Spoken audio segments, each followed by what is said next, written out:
Hi, this is James Zhang with Old Capital, and today we have Richard.Furr and Jakob Andersen with us. Um, and today we're going to talk about a little bit about them, but then also talk about a new deal that they have listed. And so I'm going to turn it over to Richard and Jakob and maybe give us a little bit of an introduction on your firm and then a little bit about you guys. Great. Thank you very much for having us, James. We appreciate it. I'm Richard.Furr. This is my partner, Jakob Andersen with Newmark Knight Frank.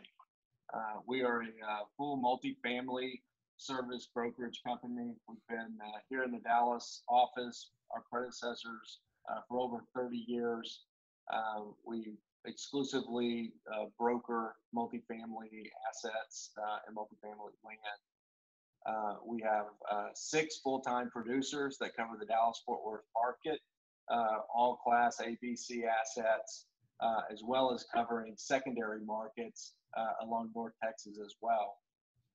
Our last year, 2018, had a great year, closed over 60 transactions with a total value of over $1.8 billion, record high for us. Hoping 2019 is similar to that, and looking to put this Woodside Villas on the scoreboard and the closed transactions here the second quarter. Great. And Jakob, if you could give us a little bit of your background as well. Absolutely. Again, Jakob Andersen, been a part of this team here for 7 years. Done a couple of other things in real estate. I've been on the ownership side before, but enjoy, obviously, to work with Richard and the other guys over here at Newmark. Okay, great. So let me flip over to some of our slides that we have prepared. So, these guys have definitely closed. Of the 60 transactions, we did 2 of them just at the end of last year that I wanted to highlight. The first one being Encore Mustang, which was a 214 units in Grapevine. That was new Fannie Mae debt. And then we also did Slate Apartments, which was the loan assumption in North Dallas with you guys. So I think both of those closed on time. So I think everybody was happy with those transactions. So let me flip over to Woodside Villas, and maybe you guys can take it from there and start giving us some background on this deal.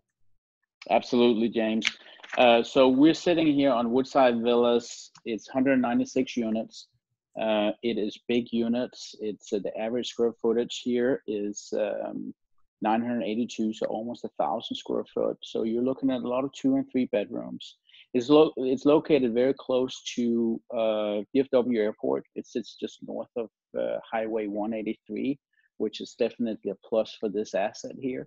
It is a very typical workforce housing asset in Dallas-Fort Worth that is just very well located. They are seeing, and they have seen for the foreseeable past here, a very high level of occupancy here. Typically, the asset is right between 95 and 100% full, and that has to do with the location, sitting in the North Irving submarket, where you do not have as many of these workforce house assets. And then anything specific about this property? I know it was sort of late 60s construction. Anything in terms of what maybe the seller has done so far and what you recommend for a new buyer coming in to do? I can start kind of with the overview of, it's a 1968 built asset. The deal, Scott, it's run as an all bills paid model, which works very well for this asset, since there are not a whole lot of options like that around it. You do have individual HVAC systems to each unit. You do have, for the hot water, 4 boilers. They have just replaced one of them.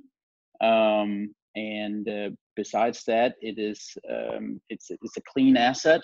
They've taken good care of it. They have replaced the shingles not too long ago. They have hardied the exposed wood on the asset, and in overall good condition. Okay. And then, so I guess maybe one of the opportunities here on the property information has about 7.5, 8 employees there on the property. you think the new investor will need that many employees on the asset? That's a very good question, James. No, they really don't. We are seeing assets with more units than this. We're seeing assets that's got up towards 300 units with probably more like 4 to 5 people on staff. So they are overstaffed right now. It is a part of what I would consider the value add on this opportunity here to go in and dissect the expenses, especially payroll, and be more efficient going forward. And so when you look at, I'm pulling up some pictures of the exterior and interior.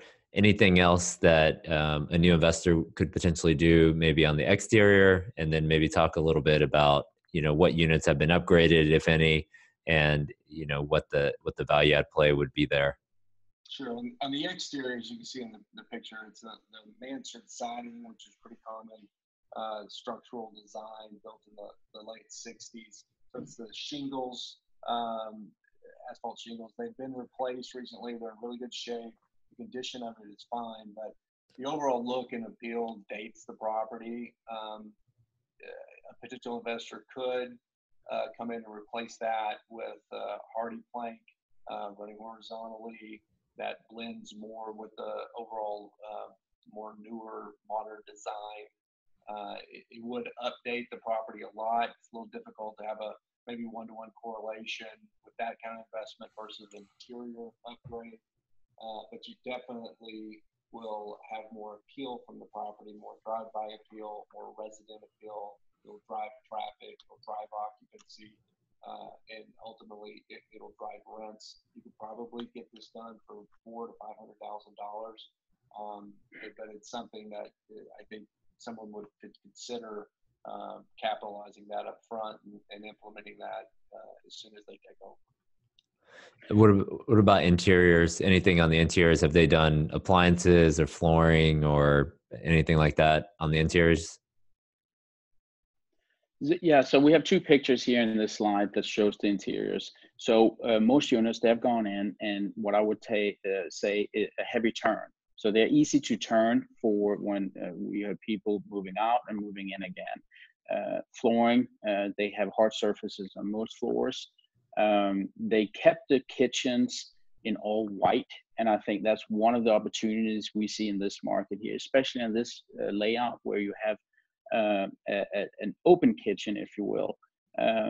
We see people coming in with backsplash. We are seeing with some new pendant linings. We're also seeing with black appliances or even stainless appliances for the kitchens. This asset has none of that. There are competitors in the market, in that sub-market, that has done exactly that, and they're getting paid for it. Speaking about competitors, I mean, what's the rent now, and sort of what do you think it can achieve, sort of based on comparables in the market? So right now, you're sitting across the board at Woodside Villas at $1.07 effective rent, and as you can see on this slide here, we pick 5 rent comps that are in near vicinity of this asset. One of them being an all bills paid, and again, to go back to the first statement of, there are not that many all bills paid models in especially this submarket here. So number 4, Garden Park, is probably the closest one when it comes to the dynamic of the deal. On that deal, you're sitting with a rent average of $1.14. So you're looking at a 7-cent gap from a property that sits right down the street. And I think that will be, out of this rent comp, the easiest to pinpoint to and follow for a new buyer. Okay, great. Anything in terms of amenities at the community that maybe it already has or somebody could potentially add? Absolutely. So the Woodside Villas has got 2 great pools, and they're in good condition. However, as you can see on these pictures here, I think they do not present themselves as well as they can. We see in the market people going in with new furniture and whatnot to give it a little bit of a color pop.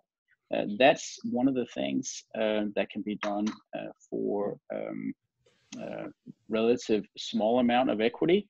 and it will make a huge impact. The same can be said when you sit on a lot of 2 and 3 bedrooms and you have these courtyards, playground equipment and whatnot. That is something that works extremely well that this asset currently does not have. What would you say tenant demographic is here in terms of, is it mostly families? Is it sort of singles and professionals? What's sort of the demographic mix here in terms of? Great question. It is a lot of families. Over 50% of the property are 2 and 3 bedroom units. A big draw of that comes from the school district that it's in, Irving Independent School District. This rolls up into MacArthur High School, a very good mid-city school. So it's a lot of families and a lot of workforce housing, industrial retail that benefit from being right there at 183, right there near the airport. So a lot of job drivers as well. Great. Anything else? Maybe give us sort of a whisper price and call for offers date on this particular property. Sure. The whisper price on this, the strike price is $18 million. And I think at the end of the day, it's a very attractive cap rate at that pricing with potential upside, as Jacob has mentioned here. Call for offers on that is March 13th. So just right at 2 weeks from today. So give us a call, and I'd love to get you out and tour the asset between now and then. Great. So I wanted to jump in and maybe share just our underwriting on the deal. And let me pull it up here. So we put on sort of the T12 and then historical financials and sort of annualize the T3 as well. And, net rental, we use T3 at 2.385, other income right at T12, so 154,000. And in terms of expenses, I mean, as Jacob and Richard mentioned, payroll is, they're running with 7 employees, so 1,500 a door. And so we brought that down to 1,200 a door, and then potentially you could run it even leaner at 1,100 or 1,000 per unit. And we mentioned the utilities and water and sewer. They've maybe done some of the toilets, but not all of them. So maybe having water conservation company out there to see if there's any upside or improvement on the water expense would be good. And then R&M, they've been running a little bit higher. So we underwrote 600 a unit, which we've been on appraisals has worked pretty well.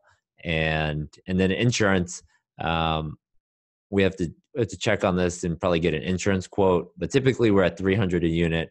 And, on this initial underwriting, we used 500 just because the T12 looked a little bit larger or a little bit higher.